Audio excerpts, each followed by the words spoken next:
तो इन दिनों हमारे देश के सोशल मीडिया पर समय रैना और रणवीर अलाहाबादिया को लेकर एक कंट्रोवर्सी हो रखी है, जिसको लेकर इन दोनों को भर भर के गालियां दी जा रही हैं। लेकिन क्या वो सच में इतनी नफरत के लायक हैं? अगर मेरी बात करें तो मैं समय रैना के साथ हूँ और इसका कारण भी आपको बताऊंगा। लेकिन सबसे पहले आपको वो वीडियो दिखाता हूँ जिसके कारण ये पूरा विवाद शुरू हुआ। Watch your parents have sex every day for the rest of your life. क्या हो गया रणवीर भाई को? और अपने अपने पकड़ लीजिए तुरंत। or would you join in once and stop it forever? Join in what the fuck man? कभी वजाइना देखी है माँ से निकलने के बाद लौड़े? पति परमेश्वर चाहिए मुझे, बताओ कहाँ से मिलेगा? 6 फुट 4 इंच भाई ये तो उसी में डोरे मार रही है सीधे भाई। और नीचे से मिनिमम 6 इंच। अब मैं समय रैना के साथ क्यों हूँ वो मैं आपको बताता हूँ। मैं समय रैना के साथ इसलिए खड़ा हूँ क्योंकि समय को गाली देने वाले लोग खुद भी दूध के धुले नहीं हैं। अगर हमारा समाज सच में इतना ज़्यादा सभ्य और संस्कारी है तो ज़रा एक बार आप सब लोग गूगल सर्च करके देख लेना। आपको पता चल जाएगा कि भारत के लोग इंटरनेट पर सबसे ज़्यादा क्या सर्च करके देखते हैं। जो लोग समय रैना को गालियाँ दे रहे हैं वही संस्कारी लोग सबसे ज़्यादा पॉर्न वेबसाइट पर वीडियोस देखकर क्या क्या करते हैं वो बताने की ज़रूरत नहीं है मुझे।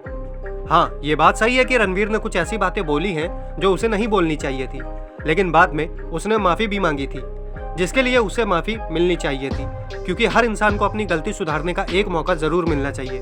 गलती इंसानों से ही होती है, वो कोई भगवान नहीं है। लेकिन बदले में उसे क्या मिला?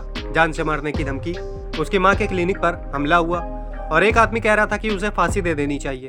अरे क्यों फांसी दे दो? तुम्हारे बाप का राज है क्या? कुछ नियम कायदे हैं या नहीं इस देश में? और उसने ना तो किसी का खून किया है, ना किसी को छेड़ा है, ना ही किसी का रेप किया है, फिर भी उसके साथ ऐसा व्यवहार किया जा रहा है जैसे कि वो एक बहुत बड़ा क्रिमिनल हो।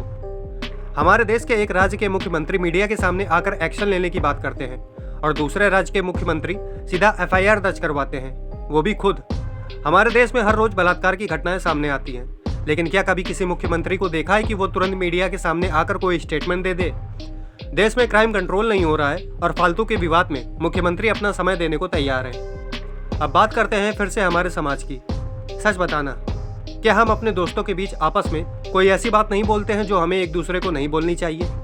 क्या हम आपस में एक दूसरे को गाली देकर बात नहीं करते हैं? ऐसी गाली जिसका मतलब उससे अलग बिल्कुल भी नहीं है जो रणवीर ने शो में कही। मादरचोद और बहनचोद का मतलब कुछ अलग तो नहीं होता है, फिर तुम में और रणवीर में अंतर ही क्या रह गया है? और अगर तुम में और रणवीर में कोई अंतर नहीं है तो तुम्हें उसे गाली देने का कोई अधिकार भी नहीं है। अब बात करते हैं YouTube और OTT की।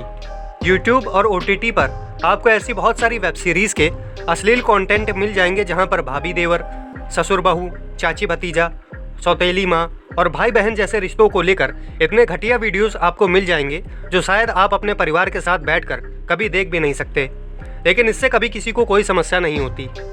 तो एट द एंड मैं बस इतना ही कहना चाहूँगा कि हम सब ने कभी ना कभी कोई ना कोई ऐसा काम जरूर किया है जो शायद हमारे सभ्य समाज के अनुकूल बिल्कुल भी नहीं है।